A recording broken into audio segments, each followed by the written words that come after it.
और बच्चों, क्या हाल है आप लोगों का?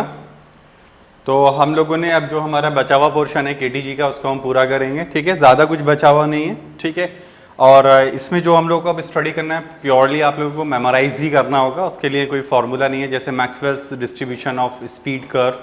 ठीक है, वहाँ से डायरेक्ट क्वेश्चंस आप लोगों को मिलेंगे, तो उसमें आपको फार्मूलाज वगैरह कुछ भी याद करने की ज़रूरत, सॉरी, उसके डेरिवेशन वगैरह आप लोगों के लिए इंपॉर्टेंट नहीं है, वो मैं कराऊंगा भी नहीं। ठीक है, वो थोड़ा हायर फिजिक्स में करवाया जाता है। बस आप लोगों को ध्यान रखना है कि वो क्या चीज़ होती है। ठीक है, तो सबसे पहले हम लोगों ने कल जो हमने स्टडी की थी, तो उसके बारे में अगर हम लोग थोड़ा डिस्कस करें, और तो हम ये कह सकते हैं कि हम लोगों ने कल स्टडी किया था कि भाई हम लोगों के पास क्या है। तो हम लोगों ने पढ़ा था कि हम लोगों के पास जो चीज़ें थी उसके बारे में अगर हम लोग देखें, तो हम लोगों ने पढ़ा था कि हमारे पास सी वी जो होता है वो हम लोगों के पास था एफ अपॉन आर।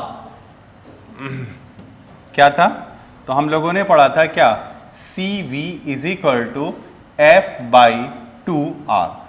ठीक, और सी पी क्या होता है हमारे पास? तो सी पी होता है हमारे पास सी वी प्लस आर।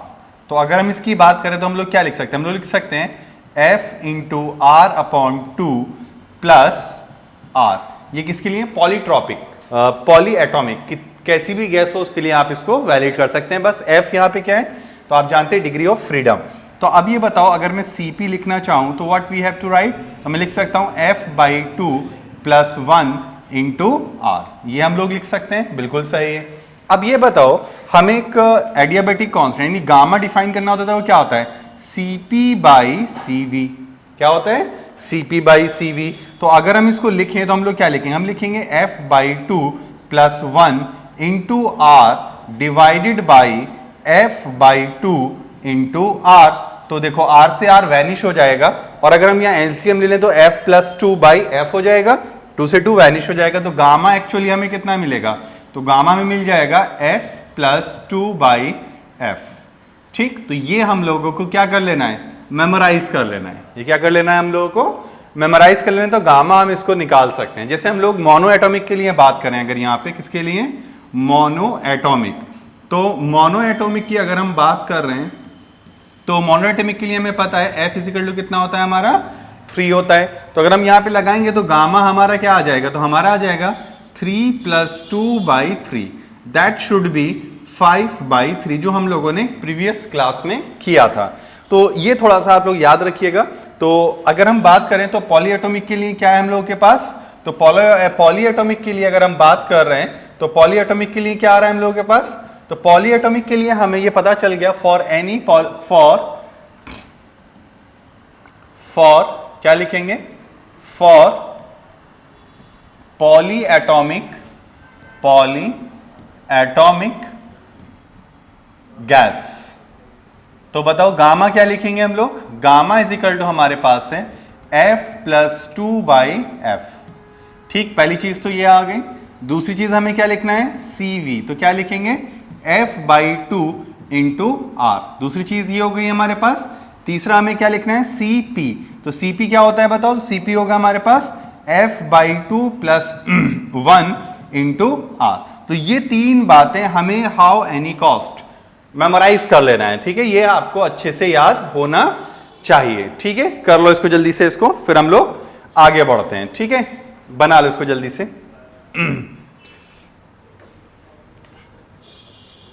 फिर हम लोगों को इसमें थोड़ा सा डिग्री ऑफ डिस्ट्रीब्यूशन ऑफ हमें ये बात करना है क्या है हमारे पास, इसको हम लोग थोड़ा सा समझ लेते हैं।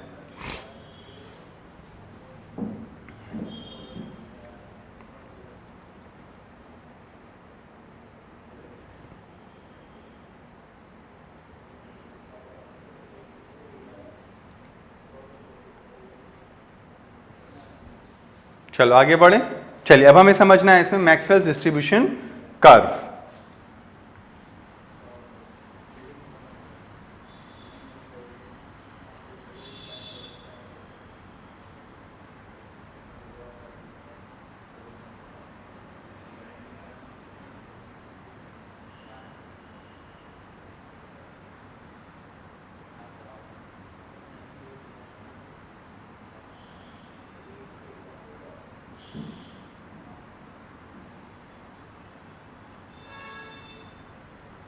डन। चलिए आइए देखिए। तो मैक्सवेल डिस्ट्रीब्यूशन कर्व की अगर हम बात करें, किसकी बात कर रहे हैं? Maxwell's distribution curve. तो अगर हम बात करें कि मैक्सवेल डिस्ट्रीब्यूशन, ठीक है, ये पूरा आपको याद रखना है बस, मैक्सवेल डिस्ट्रीब्यूशन कर्व। तो मैक्सवेल ने क्या किया, यहां पे वेलोसिटी ली और यहां पे उसने नंबर ऑफ मॉलिक्यूल्स लिए जिनके पास कुछ वेलोसिटी थी, और फिर उसने एक ग्राफ प्लॉट किया।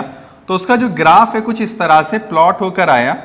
क्या प्लॉट हुआ? तो उसने जब ग्राफ को देखा तो कुछ ग्राफ इस तरह से गया, ठीक है, इस तरह का ग्राफ आ रहा था। तो ये जो है हमारे पास, अब जरा ध्यान से समझना, ये जो चीज है हमारे पास, अगर हम इसकी बात करें ये, तो इसको बोलते हैं most probable speed, M P, most probable, या इसको वी एम पी हम लोग लिख सकते हैं, मैं लिख दे रहा हूं यहां पे, ठीक है, मैं लिखता हूं यहां पे V M P. V M P को कहा जाता है वी एम पी, इसको बोलते हैं मोस्ट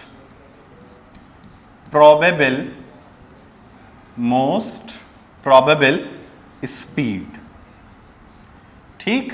अच्छा, फिर इसके बाद इसने एक और निकाला जिसको हम लोग क्या बोल रहे हैं? V R M S. तो वी आर एम एस यहां पे कहीं मिलता है, तो वी आर एम एस तो हम लोग समझते हैं वी आर एम एस, ठीक है। और एक और हमें मिलता है इसमें वी एवरेज, ठीक है, तो उसको हम लोग देखेंगे कि वी एवरेज हम लोगों का क्या होता है, ठीक है। तो वी एवरेज हम लोगों के पास क्या था? तो वी एवरेज जो था हमारा वो वी आर एम एस से थोड़ा सा छोटा था, ठीक है। तो अगर हम उसकी बात करें तो वी एवरेज यहां पे कहीं हम लोगों को मिल जाता है, this is our V average, ठीक है। अब देखो, मोस्ट प्रोबेबल स्पीड का मतलब क्या है, इसको समझना। Large number of molecule, large, ध्यान रखना ये मैक्सिमम नहीं होती है। मोस्ट प्रोबेबल स्पीड का मतलब ये नहीं है कि इसके पास मैक्सिमम वेलोसिटी है, नहीं, इसका मतलब ये है कि ज्यादा लोगों के पास ये वाली वेलोसिटी है। तो क्या है? Large number of molecule, large number of molecule has the speed is called, क्या कहते हैं? Most probable speed. ये आपको थोड़ा सा ध्यान रखना है। मोस्ट प्रोबेबल स्पीड का मतलब है लार्ज नंबर ऑफ मॉलिक्यूल के पास ये स्पीड होगी। अब देखो इसकी इक्वेशन जो है मैक्सवेल की वो थोड़ा सा डेंजर है, उसको मैं यहां लिखता हूं, देखिए क्या है समझना। तो अगर हम उसकी स्पीड की बात करें तो कैसे हम लोग लिखते हैं? देखो ये dn नंबर जो है डिस्ट्रीब्यूशन, ये हमारे पास एक इक्वेशन से दिखते हैं, dn इज इक्वल टू हमें लिखा जाता है, तो मैं यहां लिख रहा हूं 4 पाई n और a क्यूब e की पावर माइनस के वी स्क्वायर के बी स्क्वायर और इनटू ये हमारे पास फिर यहां पे वी स्क्वायर डी वी। ये हमारे पास थोड़ा सा स्पीड का फॉर्मूला। तो ये हमें कुछ भी याद नहीं रखना है, बस सिंपली हमें ये चीज थोड़ा सा पता होना चाहिए। अब देखिए अगर हम एवरेज स्पीड की बात करें, पहले हम लोग अगर इसमें एवरेज स्पीड निकालें, एवरेज स्पीड वी एवरेज, तो वी एवरेज को जब हमने निकाल के देखा तो वो हमें कितना मिला? तो वो हमें मिला इसमें 8 kb t बाई एम, ये हमें मिला 8 kb बाई एम, ठीक है। अगर हम इसको उसमें देखें तो क्या मिलेगा हमें बताओ? तो ये मिला हमें 8 RT बाई पाई एम, कितना मिला? 8 RT बाई पाई एम। और अगर हम उसको PV में देखें तो हमें ये मिलता है 8 PV बाई पाई एम, ठीक। ये फॉर्मूले हो गए हमारे पास इसके। अब अगर हम दूसरा देखें VRMS, तो अगर हम VRMS की बात कर रहे हैं तो VRMS जो है हमारे पास वो आता है 3 kbt बाई एम, ठीक है। और फिर ये कितना होगा समझो? तो ये हमारे पास हो जाएगा। आगे अगर हम बढ़े थोड़ा सा इसमें तो हमारे पास कितना हो जाएगा? 3 kT बाई एम, तो ये हो जाएगा 3 RT बाई एम, या हम इसको और लिख सकते हैं, तो क्या लिख सकते हैं? 3 पीवी बाई एम। ओके, और अगर हम मोस्ट प्रोबेबल की बात करें, किसकी बात करें बताओ, V M P. V M P का मतलब है ज्यादा लोगों के पास। क्या मतलब है इसका, ज्यादा लोगों के पास। तो ये होता है आपका 2 kB T बाई एम। तो कितना आ जाएगा ये देखो, अगर हम इसकी बात करें तो ये लिख सकते हैं हम 2 RT बाई एम, और ये आ जाएगा हमारे पास 2 PV by M, 2 PV by M. अब इसका अगर हम रेशियो लेकर चेक करें कि क्या हम लोगों को मिलता है, तो हम लोगों को ये ध्यान रखना पड़ेगा इसमें कि हमारे पास जो चीज है जो हम बात कर रहे हैं उसमें ये ध्यान रखना है हमें कि हमारा VRMS जो है वो ज्यादा होती है V एवरेज से, और ये होती है किससे, VMP, मोस्ट प्रोबेबल। तो मोस्ट प्रोबेबल जो है वो हमारी सबसे छोटी रफ्तार होगी। और अगर अब हम इसका रेशियो लेके देखें तो हमें क्या मिलेगा, अगर हम इनका ले रहे हैं VRMS is to V average is to VMP। तो अगर हम इनकी बात करें तो हम लोग क्या लिख सकते हैं, देखो हम इसको लिख सकते हैं 3 PV बाई एम, और इसका रूट ये कितना है बताओ, ये तो ये है हमारे पास 8 PV by PV by pi M, और फिर कितना है हमारे पास अंडर रूट कितना है बताओ 2 PV बाई कितना है बोलो 2 PV बाई एम। तो अगर हम इसका रेशियो ले रहे हैं तो हमें आंसर मिलेगा √3 is to under root 8 upon pi is to under root 2। These are the answer. तो ये थोड़ा सा हमें याद रखना है क्योंकि ऐसा क्वेश्चन हम लोगों को कभी कभी मिल जाता है, ठीक है। तो इसका थोड़ा सा आप लोग ख्याल रखेंगे। अब आगे बढ़े हम लोग, तो अब हम लोगों को इसमें और चीजें पढ़ना है, जैसे हम लोगों को मीन फ्री पाथ वगैरह की स्टडी करनी है, ठीक है। तो उसको हम लोग थोड़ा सा देख लेते हैं। तो उसमें हम लोग आइए देखते हैं थोड़ा सा मीन फ्री पाथ क्या होता है। देखो मीन फ्री पाथ का मतलब यह है कि आपका जो पार्टिकल है वो मीन फ्री पाथ में, पाथ का मतलब है कि दो सक्सेसिव कोलिजन के बीच में जो विदाउट एनी कोलिजन जब मूव करता है that is called as a mean free path. तो आप समझते हैं मीन फ्री पाथ देखो क्या होता है, आइए देखिए। तो अगर हम मीन फ्री पाथ की बात करें, हम लोग क्या पढ़ने जा रहे हैं, mean free path, mean free path. तो अगर हम मीन फ्री पाथ की बात करें जिसको हम लोग लैम्डा एवरेज से दिखाएंगे, किससे दिखाएंगे, लैम्डा एवरेज। तो ये क्या है, तो मीन फ्री पाथ का मतलब है कि ये वो लेंथ होती है जो दो सक्सेसिव कोलिजन में कोई भी मॉलिक्यूल चलता है without any collision, that is called as a mean free path, ठीक है। तो क्या है mean free path, it is the length traveled by a molecule, traveled by a molecule without any collision, without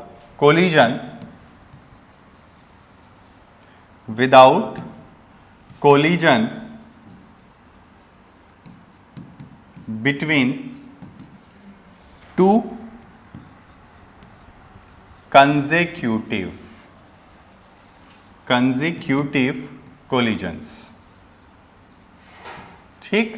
तो इसको हम लोग क्या कहते हैं, मीन फ्री पाथ। अब इसको निकालेंगे कैसे, तो मीन फ्री पाथ को निकालने का जो हमारे पास फॉर्मूला है उसको अगर हम समझें तो ये हमारे पास लैम्डा एवरेज जो है वो हमारे पास आता है 1/√2 pi D square into N. ये हमारे पास फॉर्मूला है, ठीक है। अगर हम इनकी बात करें अब तो देखो, अगर हम इसको थोड़ा समझते हैं कि ये किस किस पे डिपेंड करता है, किस किस पे नहीं करता है। अगर हम इसकी बात कर रहे हैं तो how we can take this, तो देखो अगर हम इसकी बात करें तो n क्या है, n है हमारे पास number of molecules per unit volume. क्या होता है ये?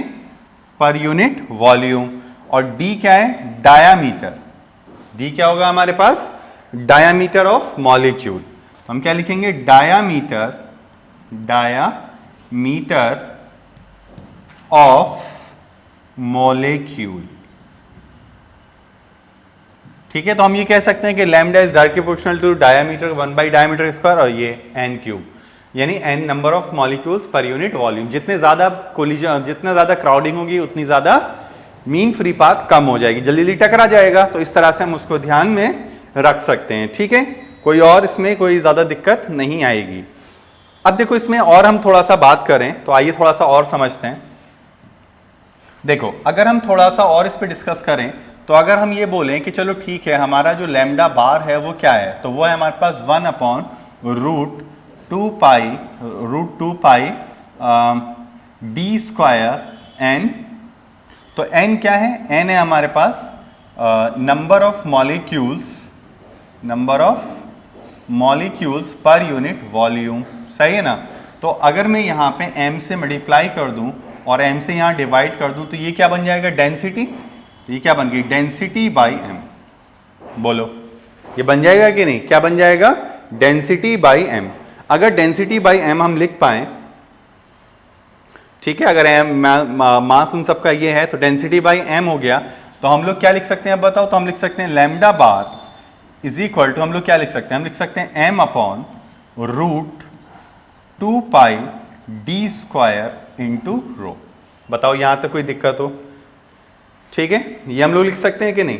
तो ये चीज आ जाएगी हमारे पास। तो अब अगर हम इसकी और ज्यादा डिस्कस करेंगे तो हमें ये इस तरह से मिल जाता है। ठीक है, तो ये थोड़ा सा हम लोगों को ध्यान में रखना होगा कि इस तरह से भी हम इसको लिख सकते हैं। चलिए अब आगे बढ़े। और इसमें अब देखिए, इसमें एक और चीज होती है जिसको हम लोग बोलते हैं, जिसमें हम लोग बोलते हैं इसमें स्पेसिफिक हीट कैपेसिटी या specific heat of the solid. अगर हम उसकी बात करें स्पेसिफिक हीट ऑफ सॉलिड, तो उसको हम थोड़ा सा समझ लेते हैं। तो देखिए, स्पेसिफिक हीट ऑफ सॉलिड जो होती है वो क्या होती है, ये आपसे पूछ लेगा। तो स्पेसिफिक हीट ऑफ सॉलिड्स, तो अगर हम इसकी बात कर रहे हैं स्पेसिफिक हीट ऑफ सॉलिड्स, तो स्पेसिफिक हीट ऑफ सॉलिड्स, एक बात ध्यान रखिएगा, एनर्जी पर degree freedom is constant. Energy पर डिग्री फ्रीडम जो होती है वो क्या होती है? कांस्टेंट। तो ये बात ध्यान रखिएगा, एनर्जी पर degree of freedom is constant. तो क्या होती है बताओ? वो होती है 1/2 kT। होती है कि नहीं? यही हम लोग पढ़ के आ रहे हैं, 1/2 kT। तो अगर हम बात करें काइनेटिक और पोटेंशियल अगर है हमारे पास, यानी काइनेटिक की वजह से और पोटेंशियल की वजह से, तो एवरेज वाइब्रेशनल एनर्जी पर एटम अगर हम निकालेंगे तो वो कितनी आ जाती है? 3 kT। ठीक है ना? तो वो एक अलग चीज होती है कि किस तरह से हम उसको निकाल रहे हैं। तो आपको हमेशा ध्यान रखना है। तो अगर हम इसकी बात करें,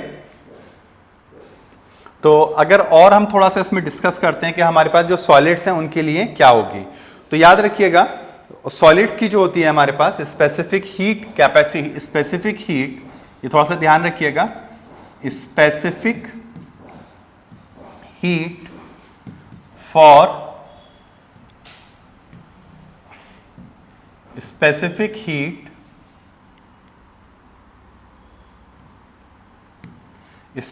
हीट ऑफ सॉलिड